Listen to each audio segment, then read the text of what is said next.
ప్రపంచంలో అన్ని సంపదలలో విద్యాధనం సర్వధన ప్రధానం అంటాం. అలాగే అన్ని ఉద్యోగాలలో అన్ని వృత్తుల్లో కూడా చాలా గొప్ప వృత్తి ఉపాధ్యాయ వృత్తి. రేపటి పౌరులను తయారు చేసే ఉపాధ్యాయులుగా, ప్రభుత్వ ఉద్యోగులుగా, ప్రభుత్వ ఉపాధ్యాయ వృత్తిలో చేరాలనుకుంటున్న ఛాత్రోపాధ్యాయులు, ఉపాధ్యాయ మిత్రులు, మీరు ఇంటర్మీడియట్ పూర్తి చేసి, టీచర్ ట్రైనింగ్ పూర్తి చేసి డిఎస్సి ద్వారా ఉపాధ్యాయ వృత్తికి రావాలనుకుంటున్న ఛాత్రోపాధ్యాయులు, మరి ఎస్జిటి ఉపాధ్యాయులుగా రావాలనుకుంటున్న ప్రతి ఒక్కరూ పేపర్ 1ని టెట్లో అర్హత సాధించాలి. ఇవాళ డిఎస్సికి వెళ్ళడానికి ముందుగానే టెట్ అర్హత పొందాల్సిన అవసరం ఉంది. కాబట్టి టెట్ గురించి మీకు అవగాహన ఉండి ఉంటుంది. అయినప్పటికీ 1-2 నిమిషాలు. టెట్ అర్హత పొందితే డిఎస్సికి అర్హత ఉంటుంది. డిఎస్సిలో టెట్ మార్కులకు వెయిటేజ్ మార్క్స్ ఉన్నాయి. కాబట్టి ప్రతి ఒక్కరికి కూడా ఇది పోటీ ప్రపంచం. ఈ పోటీ ప్రపంచంలో పరిగెత్తాలి అంటే రాసే ప్రతి విషయానికి మార్కు రావాలి. 150 మార్కులు టెట్లో ఉంటే 140కి ఎక్కువలో మనం ఉండాలి అని ప్రతి ఒక్కరు ప్రయత్నం చేస్తూ ఉంటారు. టెట్ పరీక్షకు 150 మార్కులు ఉంటాయి. వాటిల్లో చైల్డ్ పెడగాలజీ, సైకాలజీమైన 30, లాంగ్వేజ్ 1 అది తెలుగు కావచ్చు, హిందీ ఏదైనా కావచ్చు, వాళ్లకు 30 మార్కులు, ఇంగ్లీష్కు 30 మార్కులు. ఇక్కడ పేపర్ 1 అంటున్నాం కాబట్టి ఎస్జిటీలుగా అపాయింట్ అయ్యే వాళ్ళు ఖచ్చితంగా వీళ్లకు మ్యాథమెటిక్స్, ఈవీఎస్ వీటింటిలో కలిపి మొత్తము 150 మార్కులు ఉంటాయి. మరి ఈరోజు మనము తెలుగు పేపర్ 1లో సిలబస్ ఏముంటుంది, ఏం చదివితే మంచిది, ఎలా సంసిద్ధత పడాలి అనే అంశాలను నేర్చుకుందాం. పేపర్ 1 తెలుగు టెట్లో ఏం చదవాలి అన్నప్పుడు ముందుగా మనం సిలబస్ చూద్దాం. లాంగ్వేజ్ 1 తెలుగుకు మార్కులు 30 కేటాయించబడడం జరిగింది. అయితే ఇక్కడ ఒక్క మాట, ఇంతవరకు మనము టెట్ రాసేటప్పుడు లక్ష్యాధార ప్రశ్నలే ఉన్నాయి, కానీ ఈసారి ప్రభుత్వ నిర్ణయం ప్రకారము ఆన్లైన్లో పరీక్ష నిర్వహించబడుతుంది అని తెలుస్తూ ఉంది. ఇక మనకు ముందుగానే ఈ మాట చెప్తున్నాను, ఇప్పటి వరకు గత పద్ధతిలో గత సిలబస్లోనే టెట్ పరీక్ష ఉంటుంది అని తెలుసు. నోటిఫికేషన్ క్లియర్గా వచ్చినప్పుడు ఏమైనా చేర్పులు మార్పులు ఉంటే కూడా ప్రతి ఒక్కరూ అప్డేట్ అవుతూ దానికి అనుకూలంగా సంసిద్ధపడి పరీక్షను హాజరవ్వాల్సి ఉంటుంది. ఇక తెలుగులో మార్కులు 30 అన్నప్పుడు ఎక్కడెక్కడ తెలుగును చదవాలి అంటే ఏ స్థాయి వరకు చదవాలి, ఏం చదవాలి అని చదివే ముందు ఈ 30 మార్కులు దేనికి కేటాయించబడ్డాయో చూద్దాం. తెలుగులో 30 మార్కులు ఉన్నప్పుడు 24 మార్కులు కంటెంట్కు ఉంటాయి, 6 మార్కులు తెలుగు బోధనా పద్ధతులు మెథడాలజీకి కేటాయించబడుతుంది. ఇక మీరు డిగ్రీ చేసి బీఈడీ చేసిన తెలుగు అభ్యర్థులు, తెలుగు రాసేవాళ్ళు కానీ, ఇక్కడ ఎస్జిటికి హాజరవుతున్న పేపర్ 1 రాస్తున్న వాళ్ళు కానీ తెలుగు సిలబస్ చూసినప్పుడు 2 సమానంగానే కనిపిస్తున్నాయి. 2 సమానంగా కనిపిస్తున్నప్పుడు మా స్థాయి వాళ్ళ స్థాయి ఒకటే ఉంటే ఎట్లా అనే ఒక ప్రశ్న మనమందరి మదిలో ఉంటుంది. అయితే ఒక బేస్ అనేది కామన్గా ఉన్నప్పటికీ అక్కడ ప్రశ్నించే విధానాలు, అక్కడున్న విషయాలు ఆ స్థాయిని బట్టే ఉంటాయి కదా. అది మీరు అందరూ అర్థం చేసుకోవాలి. కాకపోతే తెలుగు భాషను చూసినప్పుడు, మనం ఇప్పుడు సిలబస్ చూసినప్పుడు అర్థమవుతుంది, బేసిక్స్ అన్నీ అందరికీ సమానమే. వినిమయంలో ఉన్నప్పుడు పాఠ్యంలో ఉన్న పాఠ్యాంశాలను బట్టి కొంత వేరియేషన్ ఉంటుంది. ఆ స్థాయిని బట్టి, సామర్థ్యాల సాధనను బట్టి ప్రశ్నించడం జరుగుతుంది. కానీ బేసిక్స్ మాత్రం అందరికీ పేపర్ 1లో కానీ పేపర్ 2లో కానీ మనకు ఒకే తీరుగా కనిపిస్తాయి. ఇక పేపర్ 1 చదివే వాళ్ళు ముఖ్యంగా గమనించాల్సిన విషయం ఏమిటి అంటే, మీరు డిఎడ్ చదివేటప్పుడు తెలుగు అకాడమీ పుస్తకాలు కొనుక్కొని ఉంటారు లేదా తెచ్చుకొని ఉంటారు. ఆ తెలుగు అకాడమిక్ పుస్తకాలను పెడగాలజీ కోసం కావచ్చు, తెలుగు మెథడాలజీ కోసం కావచ్చు, మీరు తప్పకుండా ఇప్పుడు కూడా ఫాలో అవ్వండి. ఇంకా కొత్త వర్షన్స్ ఏమన్నా దాంట్లో అప్డేట్ ఉన్నా చూడండి. మీరు ఇంకా తెలుసుకోవాల్సిన విషయం ఏమిటి అంటే, టెట్ గతంలో పేపర్ 1లో కొంత మెరుగైన మార్కులు ఉన్నప్పటికీ పేపర్ 2లో కొంత తగ్గినట్టుగా గమనిస్తూ ఉన్నాం. అట్లా కూడా పేపర్ 1లో వచ్చిన మార్కులు తక్కువగానే అందరి దృష్టికి వచ్చింది. కాకపోతే గమనిస్తే విషయం ఏమిటంటే, ఇక్కడ మీకు అన్నీ చదివినవే. ఒకటి మీరు విషయపరంగా చిన్ననాటి నుండి చదివినవి, రెండవది మీ పాఠ్యపుస్తకాలలో ఉన్నవి, మూడవది అవి మెథడాలజీగా మీరు ప్రాక్టీస్ చేసినవి. జస్ట్ మీరు వాటిని సరి అయిన విధానంలో రీకాల్ చేసుకొని ప్రశ్నకు ఆన్సర్ని చూజ్ చేసుకోవాలి. ఇవి లక్ష్యాత్మక ప్రశ్నలు ఉన్నాయి కాబట్టి మీరు కన్ఫ్యూజన్ లేకుండా క్లారిటీగా ఉండాలి. మన భాషా బోధన కావచ్చు, మామూలుగా విద్యా లక్ష్యాలలో చూస్తే NCF 2005 కావచ్చు, ఏదైనా కావచ్చు, ప్రతి NCFలో కూడా ఏముంటుంది అంటే, పిల్లవాడు విద్యా లక్ష్యాలలో ముఖ్యమైనది ఏమిటంటే చదువుకొని పరీక్షలో పాస్ అయ్యి మార్కులు తెచ్చుకోవడం మాత్రమే కాదు కదా. విద్యా లక్ష్యాల బోధన తర్వాత బోధన యొక్క ముఖ్య ఉద్దేశము ఏం నేర్చుకుంటారో వాటిని ఇంకొంత నైపుణ్యంతో వినిమయం చేయగలగాలి. ఇక్కడ ప్రశ్నలు కూడా అట్లాగే ఉంటాయి. కాకపోతే బేసిక్స్గా ఈ సిలబస్ ఏమిచ్చిండ్రో చూద్దాం. ఆ విషయంలోనే మీరు అవగాహన పొంది వాటి నుంచి విషయావగాహన, వినిమయం, సామర్థ్య సాధన, నైపుణ్య వినిమయం అనే మీద ప్రశ్నలు మనం ఎక్కువగా ఉన్నట్టు గమనిస్తాం. జ్ఞానాత్మక ప్రశ్నలు కొన్ని ఉంటాయి, విశ్లేషించి అవగాహనతో ఉన్నాయి కొన్ని ఉంటాయి, వినిమయంగా కొన్ని ఉంటాయి. అది ఏ విషయమైనా మనం ఆ విషయాన్ని అర్థం చేసుకోవాలి. ఇక్కడ లాంగ్వేజ్ 1 తెలుగు పేపర్ 1లో సిలబస్ ఏముందో ఇప్పుడు చూద్దాం. మొట్టమొదటిది విషయం. ముఖ్యంగా మనము 5 అంశాలుగా తెలుగును చదువుతాం. మొదటిది విషయం, రెండవది తెలంగాణ సాహిత్యము, సంస్కృతి, ప్రాచీన ఆధునిక అంశాలు, మూడవది తెలుగు పదజాలం, ఆ తర్వాత భాషాంశాలు, తెలుగులోని భాషాంశాలు ఏమిటి, వాటిని ఏ రకంగా చదవాలి, ఏమేమి ఉన్నాయి అనేది. ఇక 5వది చూస్తే తెలుగు బోధనా పద్ధతులు. ఈ 5 ఐటమ్స్ కిందనే మీకు 30 ప్రశ్నలు, 30 మార్కులు ఉంటాయి. బోధనా పద్ధతులు 5వది బోధనా పద్ధతులు. ఈ బోధనా పద్ధతులలో 6 మార్కులు ఉంటాయి. మొదటి 4 అంశాలపైన 24 మార్కులు ఉంటాయి. యావరేజ్గా చూస్తే ప్రతి అంశానికి 6 మార్కులు. కాకపోతే ఈ పఠనావగాహన, గద్య పద్యానికి ఇంకొక 2 మార్కులు ఎక్కువగానే ఉన్నట్టుగా మనం గమనించవచ్చు. ఇక అంశంలోకి వెళ్తాను. ఇక్కడ సిలబస్లో మొట్టమొదటిది విషయం. ఈ విషయం అనేది పఠనావగాహన, పద్యము, గద్యము ఆధారంగా అన్నాడు. ఇది గమనిస్తే అపరిచిత పద్యము, అపరిచిత గద్యం. అవగాహన అనేది అది ఏదైనా కావచ్చు కదా. ఒకసారి మనము టెక్స్ట్ బుక్లో చదివింది మాత్రమే అర్థం కాదు కదా. కాబట్టి ఇక్కడ విషయం కూడా ఈ పఠనావగాహన మీదనే తీసుకున్నారు. అది పద్యం కావచ్చు, గద్యం కావచ్చు, అపరిచిత పద్యం, అపరిచిత గద్యం.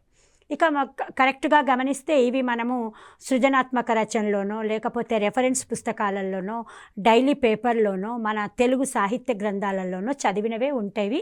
చాలా వరకు మనకు అవి అపరిచితం అంటే టెక్స్ట్ బుక్లో కంటెంట్ లాగా కాకుండా అదనపు సమాచారం కింద చదివినవి ఉంటాయి. పద్యము, గద్యం ఆధారంగా ఉంటాయి. ఈ విషయావగాహన పఠన పద్య గద్యాలలో మనం మోడల్ పేపర్లో చూసినా కూడా ఇంతవరకు ఉన్న గతంలో నిర్వహించిన ప్రశ్నాపత్రాలలో గమనిస్తే కూడా వీటిని 8 నుంచి 10 మార్కులు, కొన్ని సందర్భాలలో ఒక పద్యానికి 4 మార్కులు లేదా 5 మార్కులు, గద్యానికి 4 లేదా 5 మార్కులు ఇచ్చి 2 ఇవ్వడం జరిగింది. 1-2 సందర్భాలలో ఒక పద్యం మాత్రమే ఇవ్వడం, గద్యం ఇవ్వకపోవడం ఇలా జరుగుతుంది. రేపు కూడా మనకు మన ఆధారం ఎలా వస్తే వాటిని మోడల్ పేపర్స్ కూడా ముందు ఒకవేళ ప్రచురించబడితే దాని ఆధారంగా మనకు పక్కా ఉంటుంది. ఏది ఏమైనా అపరిచిత పద్యం, అపరిచిత గద్యానికి 8 మార్కుల వరకు కేటాయించడం, 6 నుండి 8 మార్కులు లేదా ఒకటే ఇస్తే 5 మార్కులు ఉంటాయి. ఇది గమనించాలి. ఇది పఠనావగాహన అనేది పద్యము, అపరిచిత పద్యం, అపరిచిత గద్యం ఆధారంగా ఇవ్వబడుతుంది. దీన్ని మనం ఇంగ్లీష్లో అయితే రీడింగ్ కాంప్రహెన్షన్ అంటాం. రీడింగ్ కాంప్రహెన్షన్ వల్లనే కదా మనం దేనికైనా జవాబు ఇవ్వగలుగుతుంది. ఒకటి, విన్నది వాటికి అవగాహనతో జవాబు చెప్తాం. రెండవది, చదివిన దానికి అవగాహనతో చెప్తాం. ఇక్కడ గమనించాల్సింది 4 కావచ్చు, 5 ప్రశ్నలు కావచ్చు.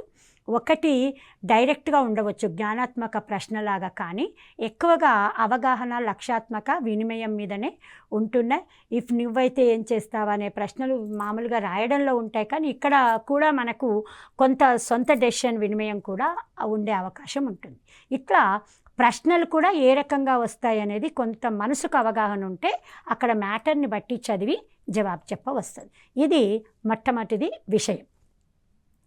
రెండవది, తెలంగాణ సాహిత్యము, సంస్కృతి. పేపర్ 2లో కూడా సిలబస్ చెప్పేటప్పుడు ఇదే విషయాలు చెప్తుంటాం.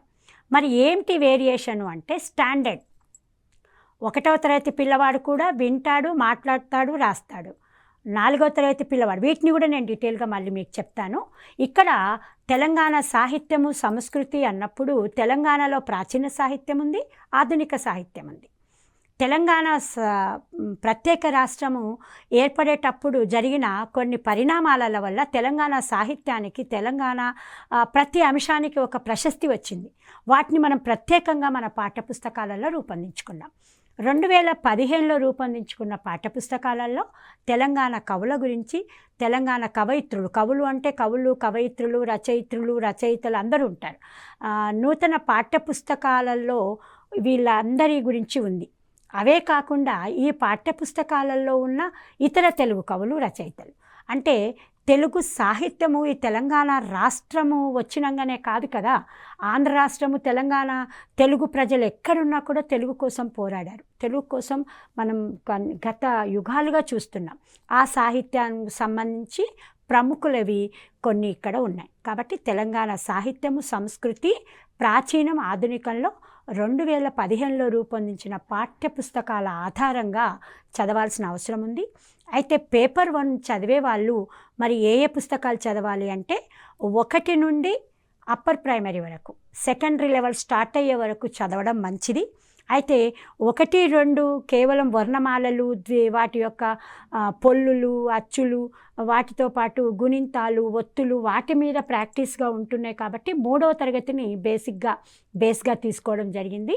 3వ తరగతి నుంచి 8వ తరగతి వరకు ఎక్కువ శ్రద్ధ పెట్టాల్సింది 5, కానీ మన భాషాంశాలలో వెళ్ళినప్పుడు తెలుస్తుంది 8వ తరగతి వరకు కూడా ఈ అంశాలన్నీ కూడా పుస్తకాలలో కవర్ అయ్యాయి.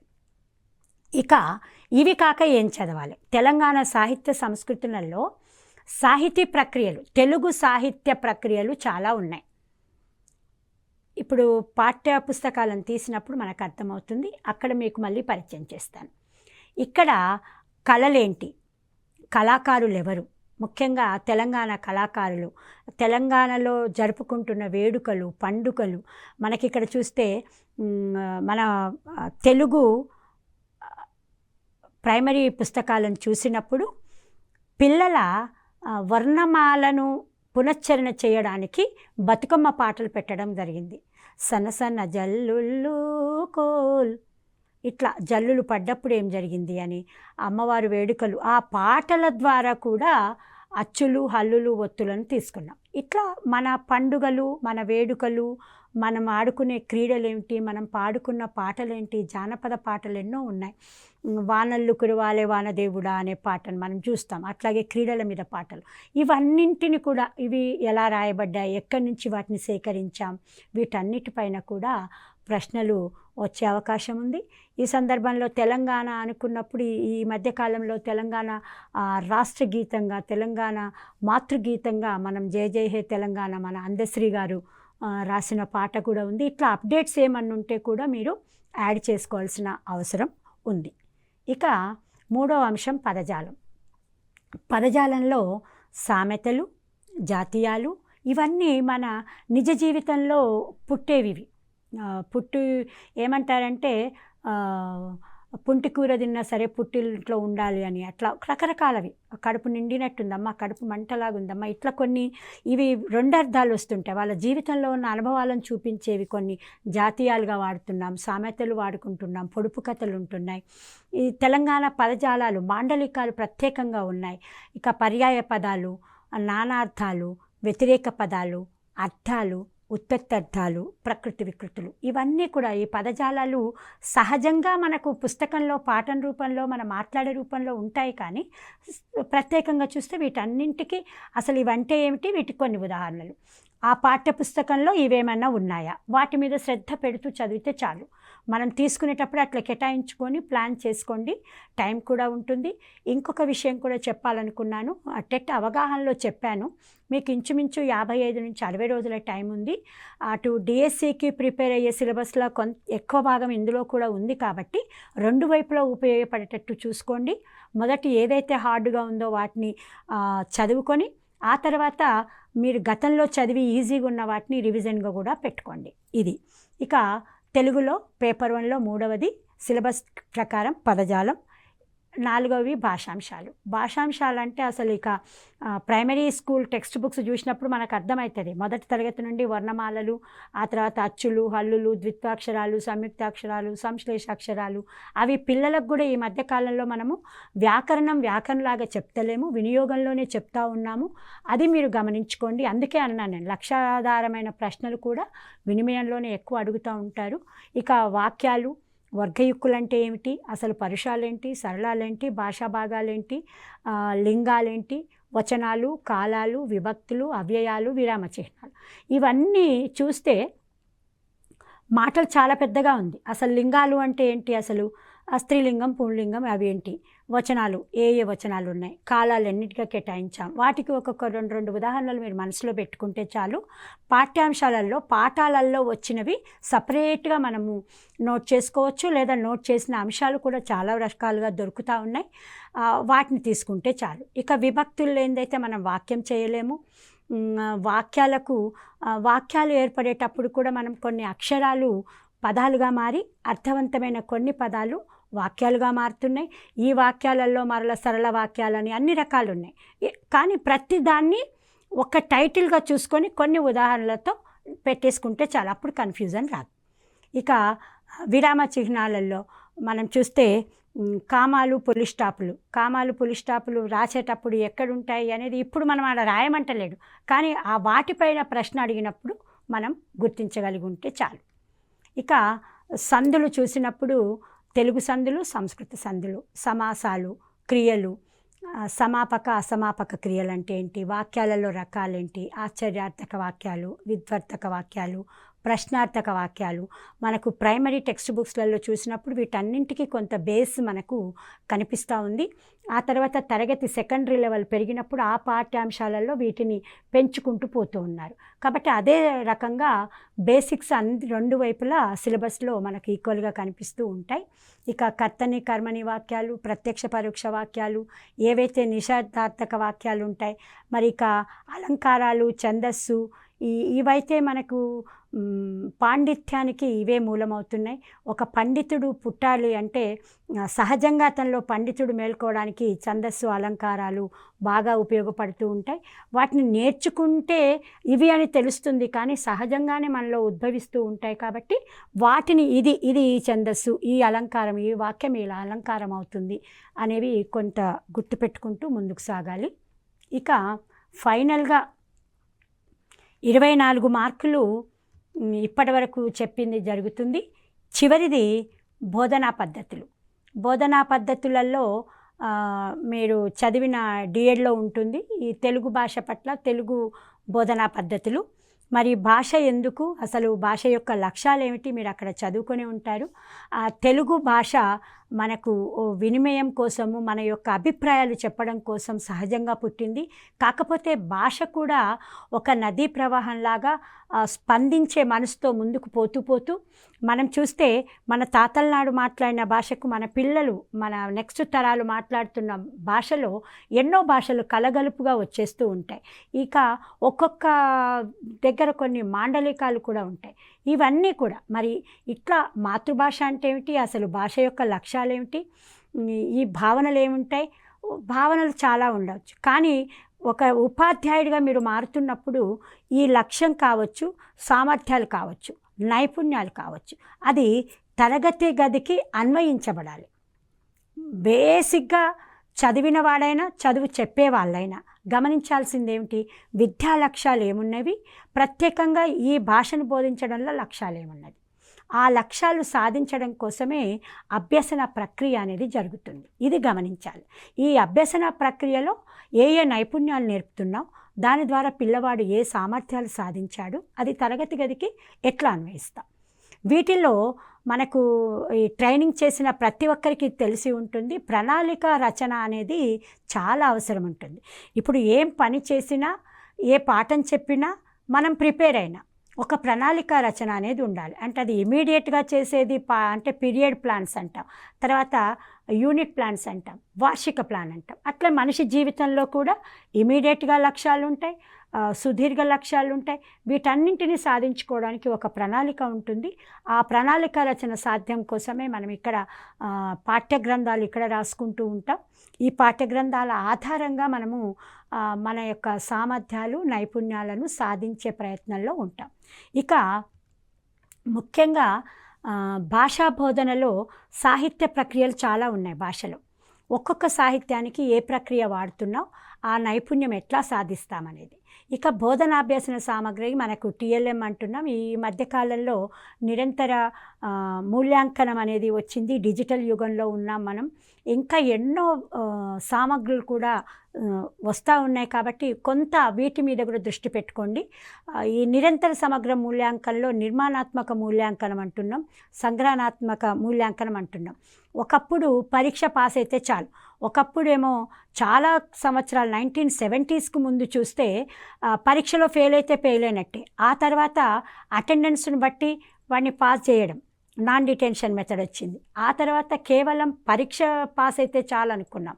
కానీ ఈరోజు ప్రపంచం తగ్గట్టుగా నిరంతర సమగ్ర మూల్యాంకనం అనేది సిసిఈ మెథడ్ అనేది చాలా గొప్పగా అన్వయించుకుంటూ మనం ముందుకు సాగుతూ ఉన్నాం. ఈ దృష్టిని కూడా పెట్టుకొని మూల్యాంకన విధానాలలో ఏ కొత్త పద్ధతులు ఉన్నాయి, అభ్యసన సామగ్రిలో గతంలో ఎట్లుండే, ఇప్పుడు ఎట్లుండే, ఇంకేమన్నా కొత్తవి ఉన్నాయా, వీటి మీద కూడా దృష్టి పెట్టాలని కోరుకుంటూ ఉన్నాను. అయితే ఈ బోధనా పద్ధతులు దీంట్లో ఉన్న 7 అంశాల ఆధారంగా చూస్తే మనకు 6 మార్కులు తప్పకుండా ఇందులో నుంచే ఉంటాయి. పేపర్ 1లో కానీ పేపర్ 2లో కానీ. విషయ అవగాహన పైన 24 మార్కులు, బోధనా పద్ధతుల మీద 6 మార్కులు. ఇక నేను ఇంకొక విషయము, మనం ఏమనుకున్నామంటే పాఠ్య పుస్తకాలను ఫాలో అవ్వాలి. ఇక్కడ మనం ప్రక్రియలు అనుకున్నాం, ఇతివృత్తాలు అనుకున్నాం. ఇవే కాకుండా ఇప్పుడు ఇక్కడ 3rd క్లాస్లో చూసాం, వానదేవుడు అనేది ఒక గేయం, ఇతిహాసం ఏది బాలభీముడు అనేది ఇతివృత్తం, ఇతిహాసం, ప్రక్రియ, కథ. ఇట్లా మనం చూస్తే ప్రక్రియలు గేయము, కథ, సంభాషణ, వ్యాసము, పద్యాలు ఇన్ని రకాలుగా ఉన్నాయి. ఇది సృజనాత్మకత రచనలు కూడా ఉన్నాయి, స్ఫూర్తితో ఇతివృత్తాలు పొందే ఉన్నాయి. అంటే ఇవన్నీ కూడా ముందు ముందు పిల్లవాడు అవగాహనతో రచించే యొక్క శక్తిని పొందడానికి బేస్ చేయబడ్డాయి. ఇవే కాకుండా మనం 4వ తరగతికి వెళ్ళినప్పుడు చిన్నగా ఇక్కడ కవి పేరు కూడా రావడం మొదలైంది. అభినందన అనే ఒక 6th క్లాస్కి వెళ్ళినప్పుడు ఇక్కడ అభినందన అనే పాఠాన్ని దేశభక్తి, ఇతివృత్తం, శ్రమ గౌరవం, ఇదొక గేయ ప్రక్రియ. స్నేహబంధం, లేఖ అనేది లేఖాయాత్ర రచన, ఇది యాత్ర రచన కావచ్చు, వ్యక్తిగతం కావచ్చు, చరిత్ర సంస్కృతిని చెప్పేవి కూడా కావచ్చు. ముఖ్యంగా శతక పద్యాలకు తెలుగు సాహిత్యంలో, తెలుగు పాఠ్యపుస్తకాలలో ప్రత్యేకత ఉంది. శతక పద్యాల మీద ఒక శ్రద్ధ పెట్టండి. కొన్ని శతకాలలో మకుటం, ముఖ్యంగా సింపుల్గా ఆటవెలది పద్యాలతో శతక పద్యాలను మనం రాసినప్పుడు ఆ కవి పేరు మకుటంగా ఉంటుంది. కొన్ని సందర్భాలలో కవి పేరు రాకుండా కవి ఏదో ఒకటి మకుటంగా పెట్టుకుంటాడు. కాబట్టి వాటిని కూడా గమనించుకోవాలి. సుమతి శతకం కావచ్చు, వేమన శతకం కావచ్చు. ఈరోజు ఇంకా చాలా శతకాలు మన పుస్తకాలలో కనిపిస్తూ ఉన్నాయి. అంటే గతంలో ఉన్నవి, రాస్తూ ఉన్నవి అన్నిటినీ కూడా తీసుకున్నారు. ఇవన్నీ కాకుండా తెలుగు సాహిత్యంలో జానపద సాహిత్యానికి కూడా గొప్ప ప్రత్యేకత ఉంది. కాబట్టి జానపద కథలు, వానదేవుడు అనే పాఠాన్ని చూసినప్పుడు మనం జానపద గేయంగా చూసుకుంటాం, అది సహజంగా పుట్టిన పాటలు.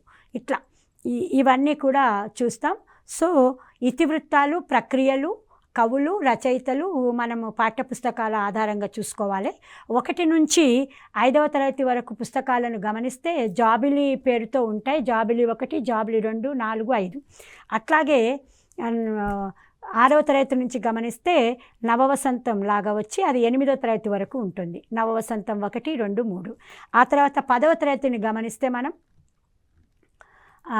ఇక్కడ సింగిడి అని ఉంటుంది. సింగిడి 1, సింగిడి 2 అట్లా మనం చూస్తాం.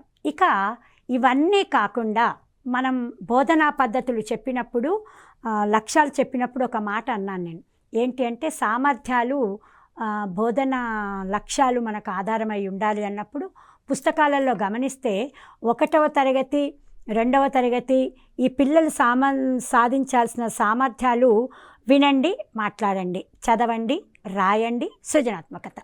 ఏదైనా భాషను ఫస్ట్ వింటాం, తర్వాత మాట్లాడతాం, ఆ తర్వాత చదువుతాం, తర్వాత రాస్తాం. ఇలా రాసేటప్పుడే చిన్నగా ఒక సృజనాత్మకత అనేది మొదలవుతుంది.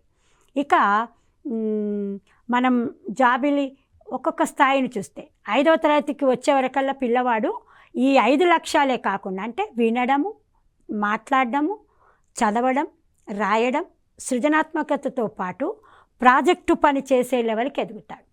ఇక ఇవి మనం 6th 7th వెళ్ళినప్పుడు ఆలోచించి మాట్లాడడం, ప్రతిస్పందించడం, ధారాళంగా మాట్లాడడం, అర్థం చేసుకొని మాట్లాడడం, ఇవన్నీ కూడా విద్యా నైపుణ్యాలు, ప్రమాణాలు, సామర్థ్యాలలో మనము గమనిస్తూ ఉంటాం. ఇవి మీరు అన్నీ కూడా గమనించుకొని ప్రిపేర్ అవ్వాలని కోరుకుంటూ, అయితే పేపర్ 1లో మనం అది పేపర్ 1 కావచ్చు, పేపర్ 2 కావచ్చు, 30 నుండి 60 మార్కుల వరకు తెలుగు కేటాయించడం జరిగింది. ఈ మోడల్ పేపర్లో చూసినప్పుడు 31 నుండి 35 వరకు ఒక పద్యం ఇచ్చి ఆ పద్యం పైన ప్రశ్నలు ఇవ్వడం జరిగింది. విశ్వదాభిరామ వినురవేమ అనే దాంట్లో చూస్తే ఇక్కడ కొన ప్రాణం ఎవరి విడదీస్తే ఎట్లా ఉంటుంది, ఇది విడదీసి అంటే మనం సందులు కూడా అన్నాం కదా, ఇవి దాచుకొనగన్ ప్లస్ ప్రాణము ప్లస్ ఎవరితనము, దాచుకొనగన్ ప్రాణం ఎవరితనము. ఈ పద్యంలో ఉన్న మకుటం ఏమిటి? విశ్వదాభిరామ వినురవేమ అన్నాం కదా, మరి ఈ పద్యంలోని మకుటం ఏమిటి?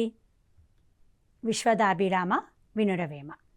ఇట్లా పద్య ఆధారం. ఇది అపరిచిత పద్యం. మనకు వేమన పద్యాలు పరిచితమే కానీ కొన్ని సందర్భాల్లో టెక్స్ట్ బుక్లో రాకపోవచ్చు, కానీ ఆయన పద్యాలు ఇంకొక దగ్గర చదువుతాం. మనము నరసింహ శతకాన్ని చూసినప్పుడు కూడా చాలా పద్యాలు పెద్దవాళ్ళ నుండి ఇప్పటి వరకు వాటి శతక పద్యాలు చాలా ప్రాచుర్యంలో ఉన్నాయి. ఈ పద్యాన్ని అనుసరించి ఏమనుకుంటాం? తనువు మనది కాదు, నిజంగానే పారిపోనీయకుండా దీన్ని నిలపలేం. దేన్ని నిలపలేం? ఏదైనా పారిపోతుంది. నిలపందేంటి? ప్రాణం. ఎన్ని కోట్ల రూపాయలు పోసినా ఇప్పటికి కూడా విధిని ఎదిరించి ప్రాణం నిలబెట్టలేకపోతున్నాం. ఆ రోజుల్లోనే వేమన గారు ఆ పద్యంలో ఒక తత్వబోధన, ఇది అందరు చెప్పేదైనా వేమన గారు ఈ పద్యంలో చెప్పారు. వేమన చెప్పదలుచుకుంది ఏంది అసలు ఈ పద్యం ద్వారా అనేది అదే చెప్పాను కదా. లక్ష్యాత్మక ప్రశ్నలు ఉంటాయి. ఇవి మన యొక్క థీమ్ను, అవగాహనని, వినిమయాన్ని కూడా ప్రశ్నిస్తాయని. ఇతను ఏం చెప్పదలుచుకున్నాడు అన్నప్పుడు తనువు, ధనం, ప్రాణం ఇవేవి మనం కాపాడుకోలేం. ఎంత అనుకున్నా మనము అస్థిరమే. ఈ పద్యం ద్వారా మనం తెలుసుకోవడం అంతే. ఇక వచనం కూడా అడిగాడు. కొన్ని సందర్భాలలో పద్యము గద్యము 2 కూడా ఇస్తున్నారు, కొన్ని సందర్భాల్లో 1 కూడా ఇస్తున్నారు అనుకున్నాం.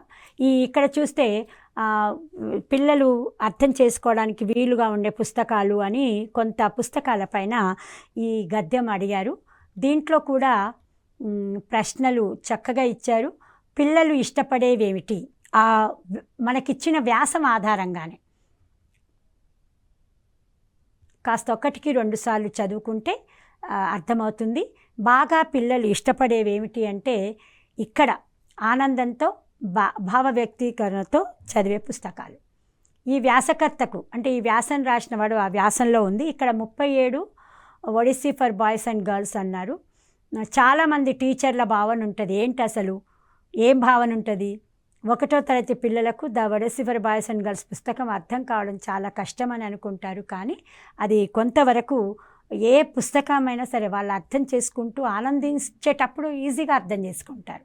ఇక్కడ మనం గమనిస్తే పిల్లల సామర్థ్యాలు ప్రైమరీ లెవెల్ కనిపిస్తుంది. పిల్లలు ఏం చేస్తారు అంటే వాళ్ళకి అర్థం కాకపోయినా సరే వినడానికి ఇష్టపడతారు, అర్థం కాకపోయినా సరే చూడడానికి ఇష్టపడతారు. పిల్లల యొక్క ప్రత్యేకత అది. వాళ్ళు పుట్టుక నుంచే నేర్చుకోవడం మొదలెడతారు. ఈ వ్యాసకర్త ఈ అభిప్రాయాన్ని కూడా ఇందులో చెప్పాడు. ఈ వ్యాసంలోని విషయం కూడా ఏంటంటే పిల్లల యొక్క శ్రవణాశక్తి మీదనే ఈ వ్యాసం రాయబడింది. ఇక్కడ మనము 30 నుండి 40 మార్కుల వరకు పద్యం చూసాం, గద్యం చూసాం. ఇక చూస్తే అక్కడ మనకు 2వ తరగతి పుస్తకంలో కావచ్చు తెలంగాణ ప్రత్యేకతలు, రాష్ట్ర చిహ్నాలు, పండుగలను కూడా ఒక పాఠం ఉంది ప్రైమరీలో. అక్కడ అడిగిన ప్రశ్నలు వాటిలలో కూడా ఈ ప్రశ్న వచ్చింది. ఎంగిలి పూల బతుకమ్మను ఏ రోజు చేస్తారు? ఇక మనకు రాష్ట్ర పండగ కూడా బతుకమ్మ ఉంది కాబట్టి బతుకమ్మను మీద ఇప్పుడు ఎవరు పిహెచ్డి చేశారని, ఎవరు దానిపైన 9 రోజుల పండుగ ఎట్లా జరుపుకుంటారని రకరకాల ప్రశ్నలు కూడా మనకు దీన్ని బేస్ చేసుకొని అడిగే అవకాశం ఉంటుంది. ఎంగిలిపూల బతుకమ్మను పెత్రమావాస్య నాడు చేస్తారు. ఇది. ఇక జైలు కథల సంపుటి అనేది ఉంది. ఇక్కడ మనకు చీమల బారు అని ఒక పాఠం ఉంది. ఆ చీమల బారు పాఠాన్ని పొట్లపల్లి రామారావు గారు రాస్తారు. ఇట్లా మనకు చూస్తూ వెళ్తే 60 మార్కులు కూడా తెలంగాణ ఉద్యమ పితామహుడు ఎవరు? కొత్తపల్లి జయశంకర్ గారు. తర్వాత ఏకలక్ష్యం గల వస్తువేది అనేది చూసినప్పుడు ఎస్కే వర్మ, కృష్ణస్వామి గారు చెప్పారు. అక్షర చిత్రాలు చదివించడం వల్ల ఏ సామర్థ్యం పెరుగుతుంది అంటే పఠనం. ఈ ఘనము మనకు ఘనాలు ఛందస్సు కూడా కొన్ని సందర్భాల్లో అడుగుతూ ఉన్నారు, అలంకారాలు అడుగుతూ ఉన్నారు. ఇక్కడ అలంకారం అడిగాడు. నీటి మీద తేలుతున్నది ఏమిటి అంటే చేకాను ప్రాస. నెలవారీ నిర్వహించే అదనపు కార్యక్రమాలు ఉండే ప్రణాళిక. మామూలుగా యూనిట్ ప్రణాళికలు ఉంటాయి, కానీ కొన్ని అదనపు కార్యక్రమాలు మనకు అకాడమిక్తో పాటు ఉంటాయి, కోకరికులర్ యాక్టివిటీస్ అంటాం. వాటన్నింటిని ఎక్కడ పొందుపరుస్తాము అన్నప్పుడు వార్షిక ప్రణాళికలో ఈ యూనిట్తో పాటు అదనపు కార్యక్రమాలు కూడా పొందుపరచడం జరుగుతుంది. నిరంతర సమగ్ర మూల్యాంకనం ఎక్కడ నిర్వహించబడుతుంది అని అన్నాం. చూడండి ఎప్పటికప్పుడు ఎట్లా అడిగాడు ఆ ప్రశ్న. తరగతి లోపల, తరగతి బయట. ఖచ్చితంగా కేవలము తరగతిలోనే కాదు, పిల్లవాడి అన్ని రకాల ఆధునిక బోధన శాస్త్రానికి ఉపాధ్యాయుడు ఈనాడు కేవలం బోధకుడు కాడు, ఇవాళ ఉపాధ్యాయుడు సహాయకుడు మాత్రం. ఇది మనం గమనించాలి. పిల్లల పరిశీలన శక్తిని పెంపొందించేకు ఉపయోగపడేది ఏమిటి? అభ్యసన సామర్థ్యం. ఇట్లా తెలంగాణ మాండలికాలు అన్నప్పుడు ఇక్కడ అర్రా అనే మాటకు అర్థం ఏమిటి అని అడిగాడు. ఇక్కడ అర్రా అంటే మనకి బాగా తెలుస్తుంది, అది గది. వసుధ అనే దానికి ఉత్పత్తి అర్థం ఏమిటి? ఆ తర్వాత సామెతకు ఒక సామెత ఇచ్చాడు ఇక్కడ. సాగుబాటు నాడు సాకపోతే సాలంతా ఆగిపోతుంది, ఉంటేనేమో ఊరంతా వాళ్ళది అంటారు కదా. ఈ అనుభవాలకు మూలం ఏమిటి అంటే వ్యవసాయం అని అర్థం. అట్లా ఒక్కొక్క సామెత ఒక్కొక్క పని నుండి, ఒక్కొక్క అనుభవం నుండి పుడుతుంది. ఈ సామెత వ్యవసాయం నుండి పుట్టింది అని. బంగారం అనే పదానికి ప్రకృతి రూపం, వికృతి బృంగారం. అసలు మనం బంగారమే ప్రకృతి అనుకుంటాం, కానీ అక్కడ అది వికృతి రూపంగా కనిపిస్తుంది. ఆహా, ఆ ప్రాంతం ఎంత శోభమయంగా ఉంది. ఇక్కడ అవ్యయ పదం ఏంటి? అవ్యయాలు మనము భాషా భాగాలలో అవ్యయం మీద కూడా కొంత శ్రద్ధ పెట్టండి. అవ్యయాలం అంటే ఆహా అనేది అవ్యయం ఈ వాక్యంలో, రైట్. వయోవృద్ధుడు అనే సమాసానికి విగ్రహ వాక్యం ఏంటి? కొన్నిసార్లు వాళ్ళ అంటే చాలా ఉన్నాయి కాబట్టి అక్కడ వచ్చిన సందర్భాన్ని బట్టి అడగడం జరుగుతుంది. వయోవృద్ధుడు అంటే వయశ్చేత వృద్ధుడు, అంతే అతను. అట్లా చేతన్ అది. నింగిలోని చంద్రుని చూసి సంతోషించాను. ఇది ఆకాశంలో చుక్కలు అని పాఠాలు చాలా ఉంటాయి. అట్లాగే చంద్రుని చూసి సంతోషించాను అన్నప్పుడు ఇక్కడున్న విభక్తులు ఏమిటి? అట్లాగే చివరిది క్ష్మి అనే సంశ్లేషాక్షరంలో ధ్వని క్రమం ఎట్లా ఉంటుంది? మనకి కా అక్షరము, క్ష అక్షరము ఇక్కడ కొంత మనకు జరుగుతుంది ఈ ప్రక్రియ. ఇట్లా కలిపి కొన్ని అక్షరాల కదలికలో సంశ్లేషాక్షరం ధ్వని క్రమం కలుపుతుంది. దీన్ని చూస్తే మనకు కు ష్ కలిపి లక్ష్మి అవుతుంది. ఇది పేపర్ 1లో ఒక మోడల్ మనం చూస్తున్నాం. ఇక టెట్ తెలుగుకు సిద్ధపడుతున్న అందరికీ మరొక్కసారి విన్నపం, చదివింది చాలా శ్రద్ధగా చదవండి, వాటిని ఒక క్రమంలో దృష్టిలో పెట్టుకోండి, వినిమయం ఆధారంగా వాటిని నేర్చుకోండి. కేవలము ఉదాహరణలతోని ఒకటి నేర్చినప్పుడు దానికి ఒక ఉదాహరణ గుర్తుపెట్టుకోండి. మనము క్లాస్ వైజ్గా ఏ పాఠాలు ఉన్నాయి, వాటిని రచించింది ఎవరు, ఇతివృత్తాలు ఏంది, పాఠం వైజ్గానే ప్రకృతి వికృతులు ఉన్నాయి, నానార్థాలు ఉన్నాయి. అట్లా అంటే ఏవి ఉన్నా సరే ఆ పాఠంలో ఉన్నది ఒక పాటలాగా చేసుకుంటే అది ఒక 2 రోజుల పనిలా అయిపోతుంది. మీరు దృష్టి పెట్టండి. ఇప్పుడు కొత్తగా రాయడం కాకుండా మీ దగ్గర ఉన్న విషయాన్ని స్పష్టంగా చదవండి, మంచి మార్కులు పొందండి. All the best. ఇప్పటి వరకు మనము టీఎస్ నిర్వహిస్తున్న తెలంగాణ ప్రభుత్వం నిర్వహిస్తున్న టెట్ పరీక్షలో మనం తెలుగు పేపర్ 1 ఈరోజు చూసుకున్నాం. సిలబస్ అంతా ఒకసారి శ్రద్ధ పెట్టండి. మంచి క్రమంలో మంచి ఫలితాన్ని పొందాలని అందరికీ ఆల్ ద బెస్ట్. మంచి మార్కులతో ముందుకు రావాలి.